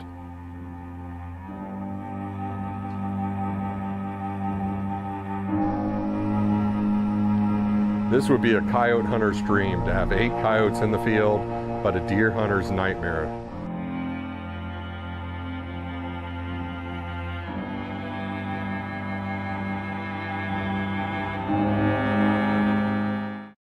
After this frustrating hunt, we hunted several other times to no avail, and the rut's starting to peak up.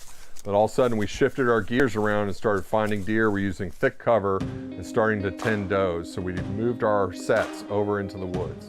When we found that he was using these woods, we knew he was tending does. We kept getting pictures of him locked up with does, and this ended up being one of the most exciting hunts of my life that I'll never forget. He was using a thick bedding area right next to a small clover field, and there was some standing corn right there that we had left as a food plot. We didn't have a stand in there, so we decided to go in with the bush hog, mow some of the corn down, and in the bracket, we decided to hang our set right there on the deer. November 7th, 2020. It's the week before gun season. We're in here, we just slipped into the spot. We've been getting some pictures of Little Glen, this giant 10-point we've had a couple of encounters with. You know, it's really warm out, it's in the 70s. But the deer are making appearances. The mature deer are kind of hit and miss, doing most of their stuff at night. But we got pictures of him coming out into this clover field the last 3 nights. You know, he's just kind of coming out. All these deer are starting to check the does. We've been keeping tabs on these doe groups, and there's kind of a group over here that none of the other bucks are kind of hitting, and so he's moved in here, I think, to be with these does. So it's really warm. It's not the ideal wind in here. So with it, we're sitting in a tree. We've killed a lot of other deer out of this tree stand, so it's kind of a lucky tree, and just hoping for the best. So we'll give it a go. Less than 3 minutes after this interview, I looked down the hill and I glanced antler. And it looks like a huge buck, and I wasn't sure who it was. Patted my vest and I forgot my binoculars. He's down in the woods right there. I'm pretty sure it was him. It's a big, tall deer.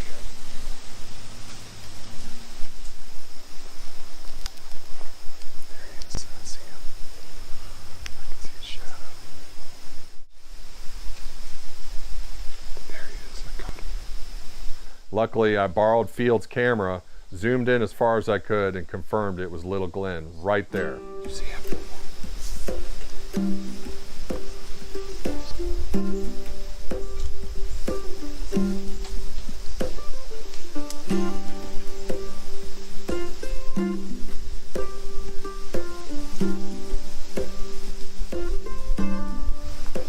I got some footage of him.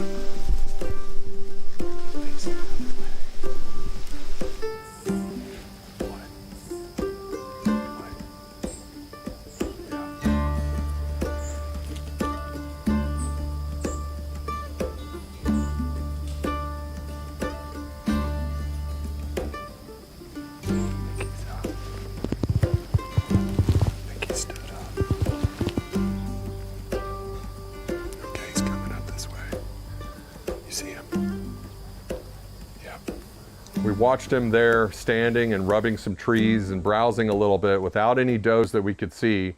All of a sudden he walks about 30 yards closer and beds up right in front of us at 3:30 in the afternoon. I can totally see him now. I bet he's gonna get up soon.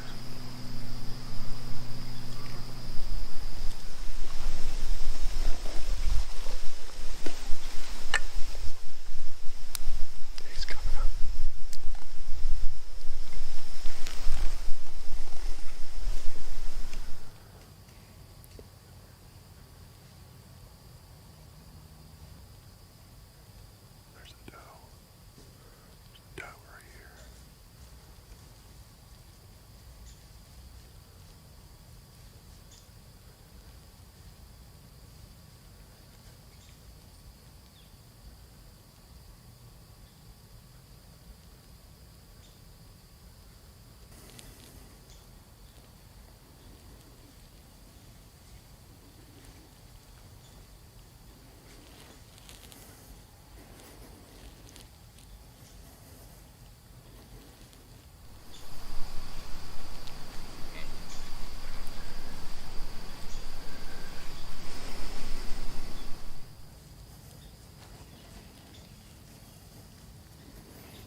we noticed a small doe coming up through the woods. Unfortunately, she was cutting the opposite direction from our set, but luckily he stood up, started walking our way, and he lost interest in the doe, and then all of a sudden he turns on the trail and starts heading our way.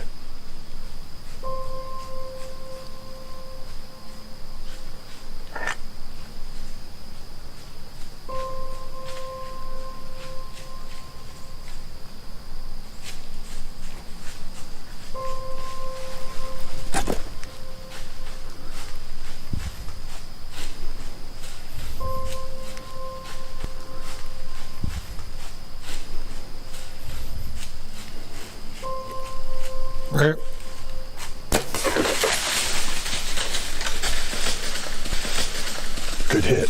We did it. We did it. Oh my God. That was a good hit. That was a good hit. Watch him. Oh my God. Watch him. I see him. He's going to fall right there. He's going to fall right there. He's not moving. He's not moving. We did it, dude. Oh my God. Oh my God. That was the most exciting hunt I think I've ever had. Oh my God. We did it, Field. We did it, dude.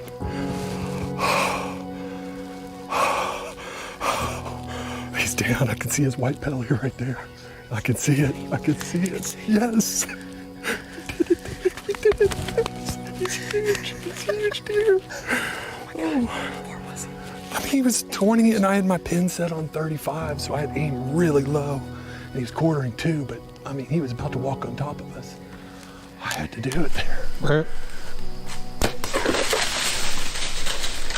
I drew right when he was behind the tree. We just shot little Glenn, dude. We just shot him. He's so big, so tall. Way bigger than I thought he was. Especially when he's only 20, how many, 15 yards maybe? Dude, I can see him. He's right there. I can see his belly.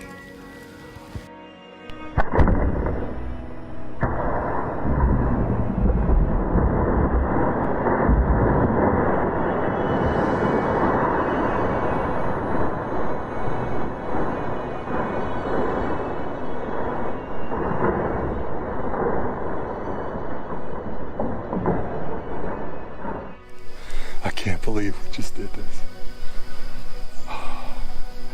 Let's go down and get him. I mean, he's down. I can see him. Let's give him a few minutes. He's shaking. How cool is that hunt? All right, we just got out of the tree. We know we smoked him. We just saw blood pouring out, and we saw his white belly laying out there right away. And it's been 15 minutes, so we're going after him. Might stop and look, see if we can find the arrow. I think it passed through. There's a red carpet we're following. Look at all this blood. Look at this. That is incredible. I can see him. We can see him, brother. Yes, there he is. Oh my God. Look at this thing. Oh, there's another buck. Oh my God. Oh my gosh. Look at this deer. Wow.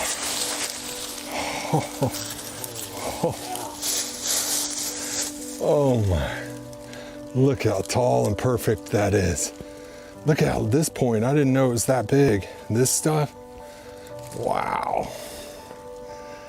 God, we did it, man. This is Little Glenn. This is a deer. We called him Little Glenn because he had big brows as a 3-year-old. Looked just like a buck that Glenn had shot with huge brows not far from here. And we called him Little Glenn. We saw him the year after Glenn shot his deer. And we've been just passing this deer up, for 2 years, letting him get bigger and bigger. And he's 5 years old now. And he's just, just an unbelievable deer. He just amazing with these long tines, and he was really kind of in the center of the farm and started moving off, and we were worried he was going to get off our farm, and hopefully he bred a few and passed these genetics on. But we had an encounter with him. We almost shot him about 2 weeks ago and had 8 coyotes come into the field while we were hunting, and we were just about to draw back on them at 40 yards. It scared all the deer off. I'm just so happy with this deer. It was such an exciting hunt. Mr. Todd Carter, the gamekeeper himself. See if he answers. We smoked it. You could see us on the camera. It looked like you were high-fiving the field, that's why I It's like, what in the hell are they doing? He saw us high-fiving on the cell phone camera. Oh, that's hilarious. This was a great climax to hunts that we had had all through the season, ups and downs and highs and lows. And it was one of the most exciting hunts I've ever been on, to have a deer that close to us for hours and hours and hours, followed by just a perfect opportunity, the thing that deer hunters just dream of.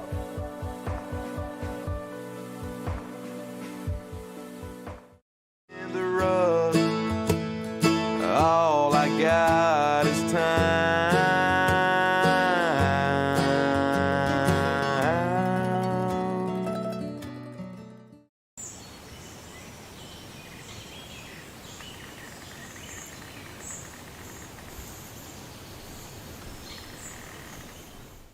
All right, Mossy Oak Classics. Rusty, who produces all this, got on to me because I kept saying we're going to the vault. He said, it ain't the vault, it's Mossy Oak Classics. This one is a classic for a bunch of reasons. Number one, it's Toxie Hayes bow hunting. Nothing classic about that. That's all he ever does. That's all he's done since I've known him. But this one, he's up in Iowa. And getting Toxie to travel, unless you know him well, you don't know what a big deal that is. He is a home boy. So the fact that we got him in Iowa and got him on camera, true classic.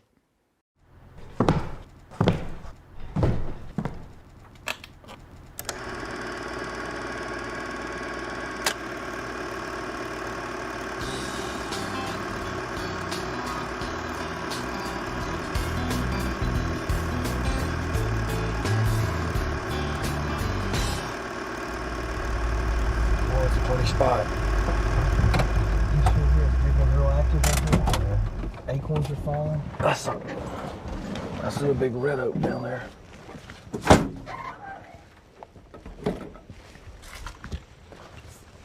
It's beautiful. Beautiful evening. It is. Got a good wind for you. Yeah. Got a creek bottom that comes up right over here. 2 clover fields. A couple oak ridges coming down. Right, they come to a point right there, and that creek cuts a deep bank there. Yeah, and with that deep bank, it creates a funnel right there between the 2 fields. I'm all over funnels. Acorns are falling. Pick me up at dark. I did my best. I'll make you proud. So this is what a funnel looks like in Iowa. It's absolutely gorgeous.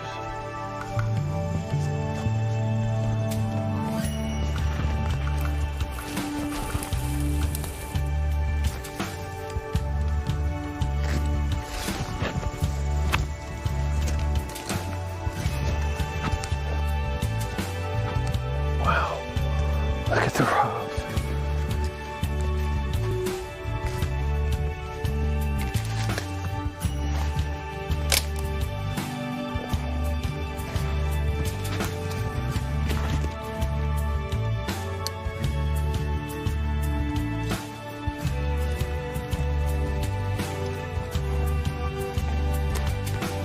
It's a pretty day. A little bit windy, but they say these deer move good right before front. We got a front coming tonight, so let's find out. There's a small one down there about 150 yards. I'm gonna try something. I'm gonna try that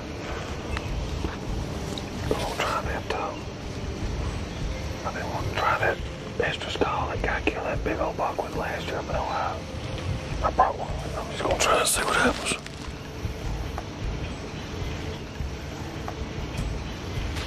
I just want to see what that my light point will do.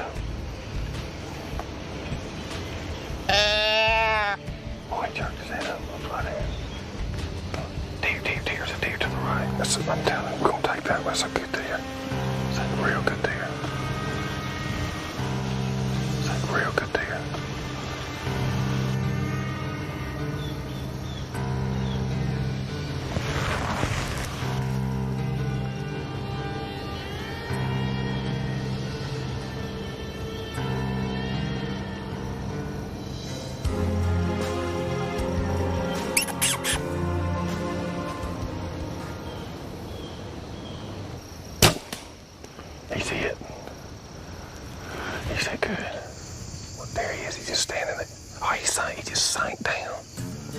It's sunk down. It's down there.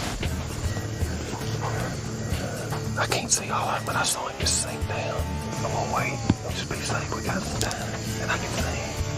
I'm not gonna be stupid. I'm gonna sit there and watch him for a while and get another arrow. Just in case. And if he's still for a few minutes, we're gonna go over and check on him.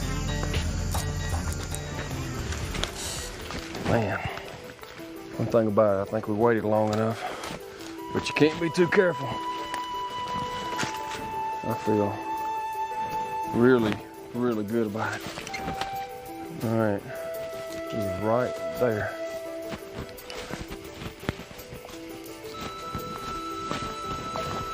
All right, here he came out right there, came up the side of the road. There's the acorn tree right there. He was standing right there. But he was probably, might have been 25. Perfect distance. Woo! Wow. Looks good on the front end, brother.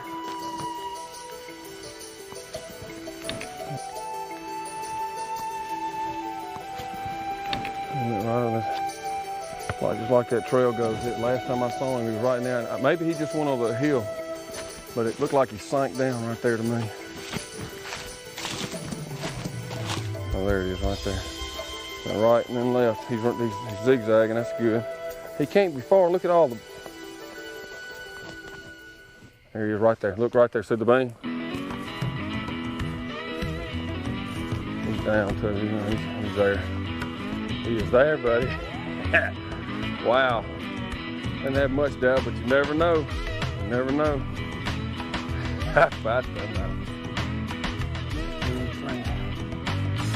Look at the points. I'm talking about a Code 12-pointer. Tell you, my kids have called me twice a day since I left early in the week for Iowa. Can't wait to get home and call them. Daddy's gonna bring home the bacon. The good news is, I don't have far to drag him. I can believe I can get him there by myself. I don't run out of gas.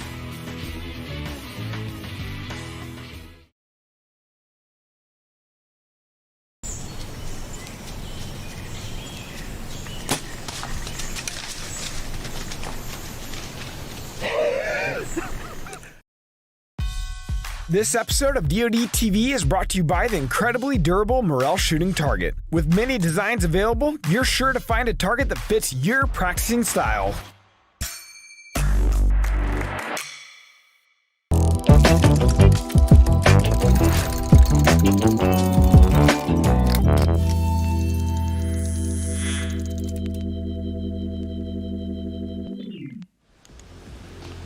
Welcome back to another episode of Loophold's Dream Season Live. We're in here today targeting a buck that we call the G310 buck. So far this morning we've seen 4 other mature bucks and 6 or 7 does. But it's just been a really beautiful morning in the northern Missouri hardwoods. We've got a really exciting show for you guys this time around. Kicking it off, we're going to go to Wisconsin where you're going to see a giant fall. Then we're going to bring it back here to northern Missouri where you're going to watch my son Mason take a nice buck in the Missouri youth rifle season. So stay with us. We hope you guys enjoy. The pleasures I've had is getting to know Joe Exter the last few years. Not only is Joe a very successful deer hunter, but he's also a farmer. And what's interesting is that he's used both those, his hobby and his profession, and created better land and become a true land manager. And there's a lot of little things that Joe does throughout the year that really help him in becoming successful in the fall. Here we are, we got some timber back here behind me and some timber in front of me, and what we've created was a natural corridor connecting the two here by planting these pine trees about 10 years ago, and concentrated the movement between the two areas right through here, and it's just worked really good. It's simple to do, doesn't take up much land, there's lots of ways to do it. It's just some simple manipulation that can really pay off big in the end. October 27th, 5 o'clock. Perfect night. Low wind, winds out of the east.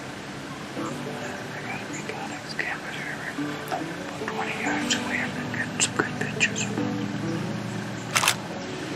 Some big old scrapes ripped up behind me over here. This whole edge of the woods. Really looking good. Hopefully if I see him coming down this road,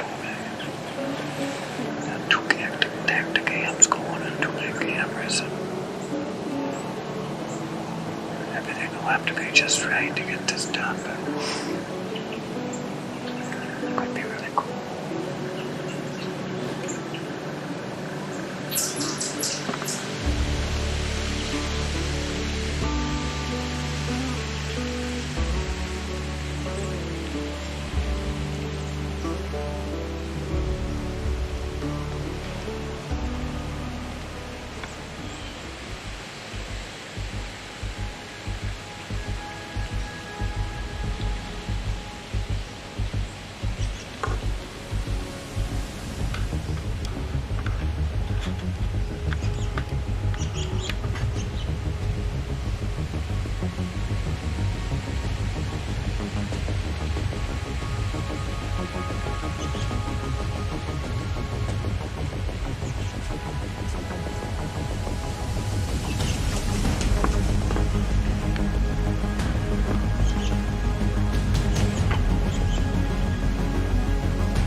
inches back.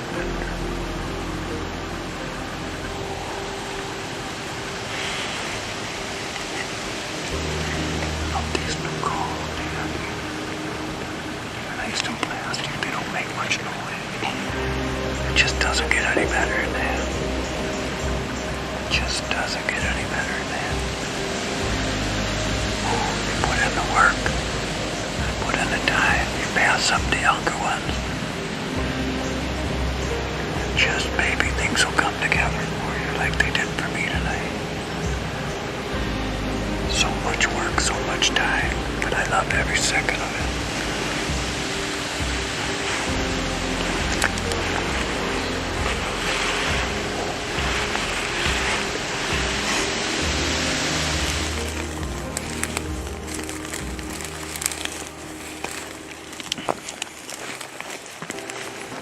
Holy mackerel, dig it.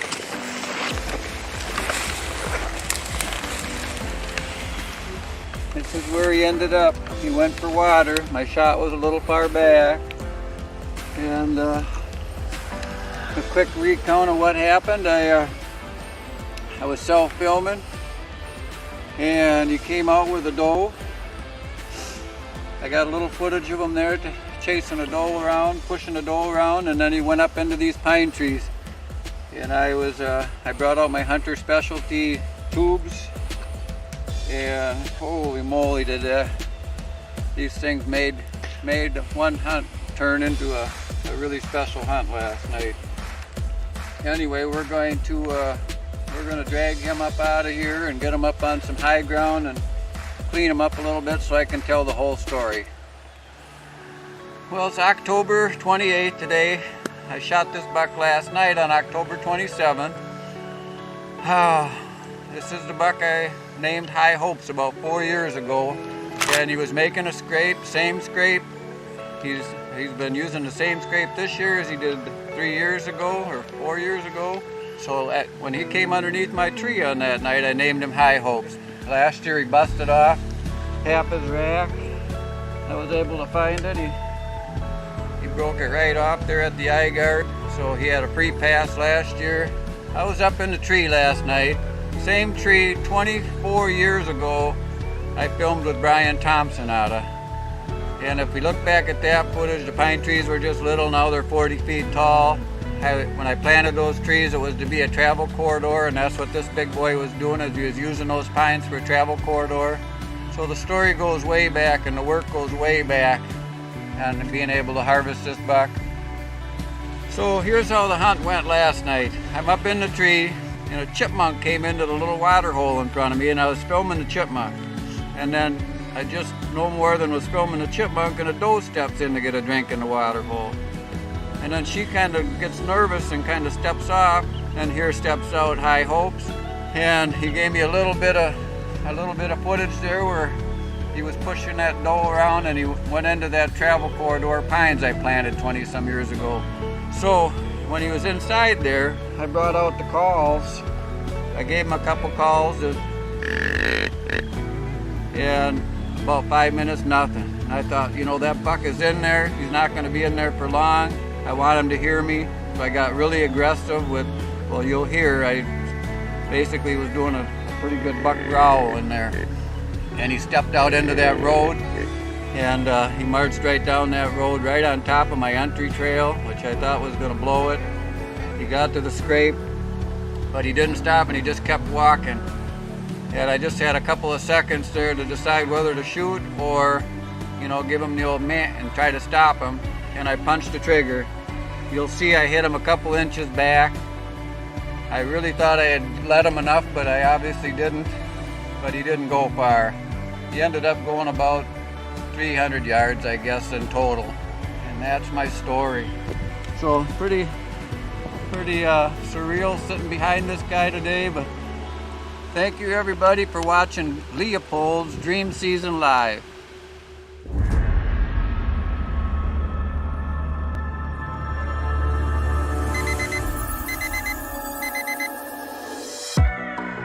Here's to the perfect day of hunting with the DeerCast 10-day forecast. Get ahead of your game with DeerCast. Good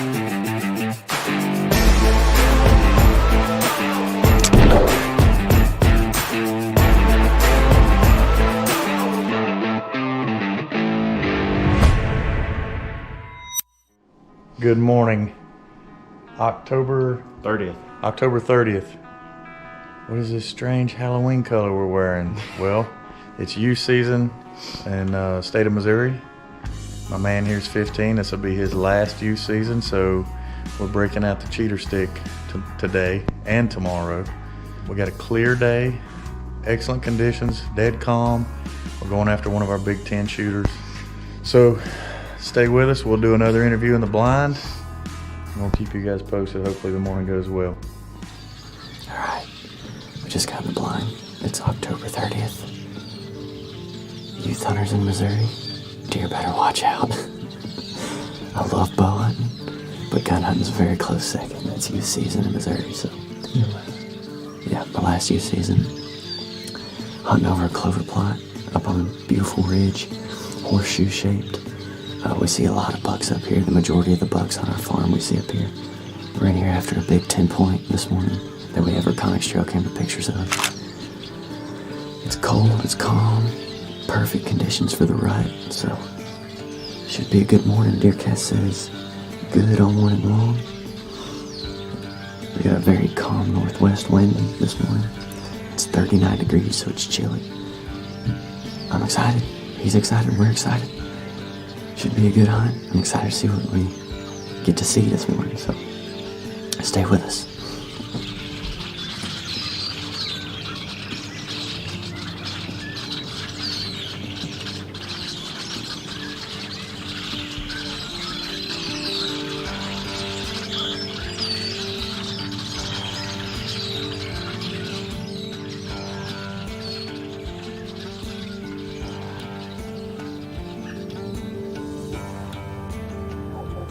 There's a buck.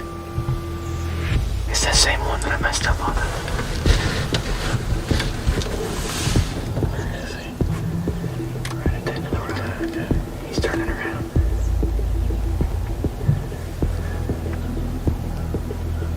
How big is he? What does he look like? He's big. He's just not real wide. He's tall.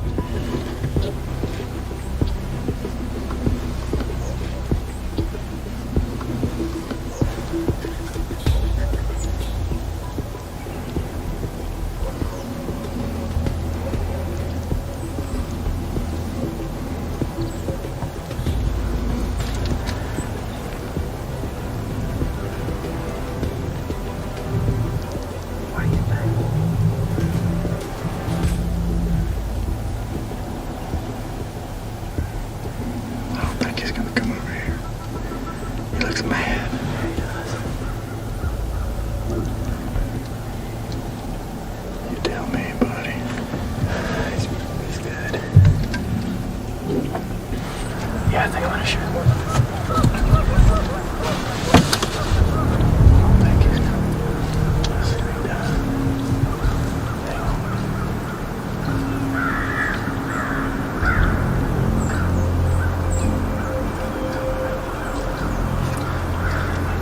That's a nice buck, buddy.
He's done.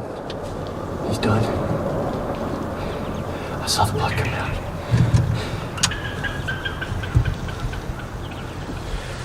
Hey, redemption. Yes, yes, that's the same buck.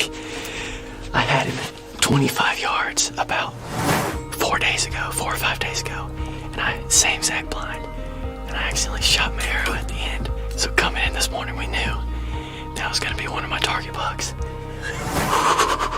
As soon as I shot, I saw the blood pouring out. I mean, I smoked it. That's the fastest youth season yet. Hey, now, do you feel so bad about messing him up in archery? No. That's a good buck. That's the biggest 8-point I've ever killed. Yes. It's 8:07 and we're done. Yes.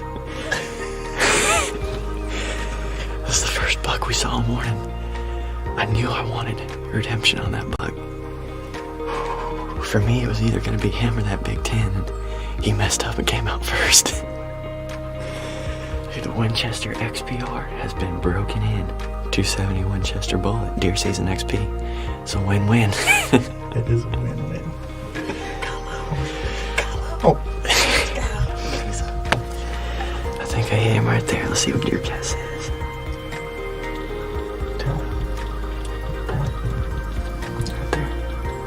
Where the crosshairs are. I think I put it right there. How long?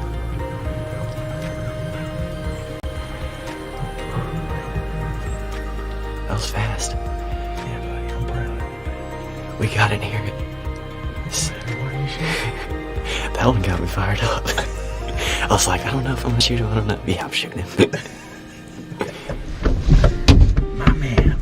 Got her done. Youth season. Last youth season. Last youth season. First 45 minutes. Love you, buddy. Me too.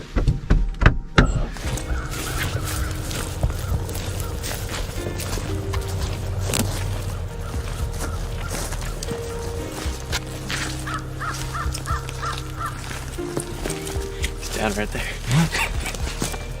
Can't even make it far at all. He's in the road. But he's nice.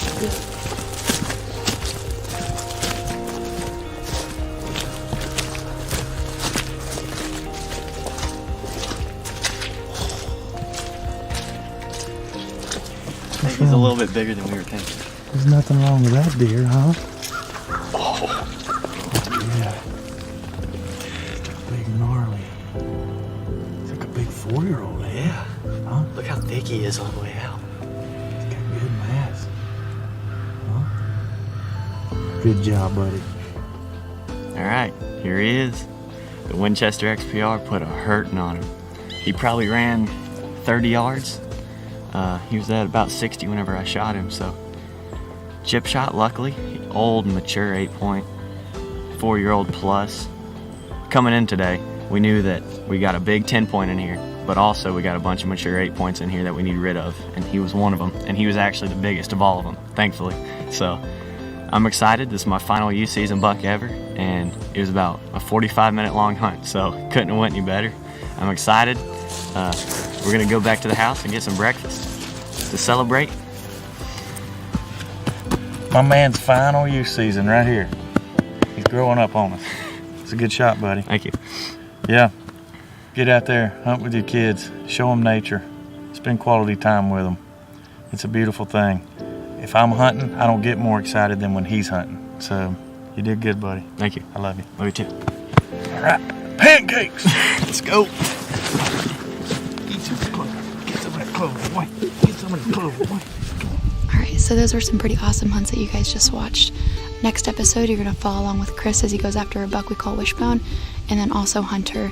I still have a tag in my pocket. We got some warm weather coming, but it's a rut. Anything can happen.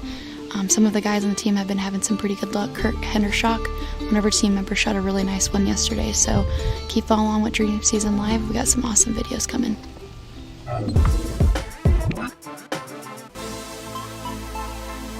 So this is a Morel high roller, and I think one of the things that is appealing to me about Morel in general is how they're leading the industry in technology. Everything they do makes them that much better than the competition. And to think that they're doing it all here in the United States of America, just like they have been since 1986, that's impressive to me. I love this high roller target because of the arrow removal. This is the 3rd season now with this particular target. I take it with me wherever I go. I shoot before I hunt. I make sure that I pound it every single day. And it's got all the different sides, 21 different targets to shoot at. I really, really like this particular target. Number one, because it's small, it's portable. Also that size, especially when you get to a distance and you're shooting at it, it makes you that much more accurate. So the high roller from Morrell, check it out. American made for 30 years. What matters to you right now? If this past year has taught us anything at all, it's that we need to redefine what matters to us. What matters to us is spending time with our people. God, we thank you for this food. And giving thanks for all that we've been given. At Mossy Oak, what matters to us is helping you get closer to nature. What matters to us is in our DNA. Well, that's a wrap. Another week, Mossy Oak Moments Live right here. Hope you enjoyed it. I'm loving the content. Remember, download the app if you ain't got it. If you do have it, share it with your friends. We'll see you right here, 7 days.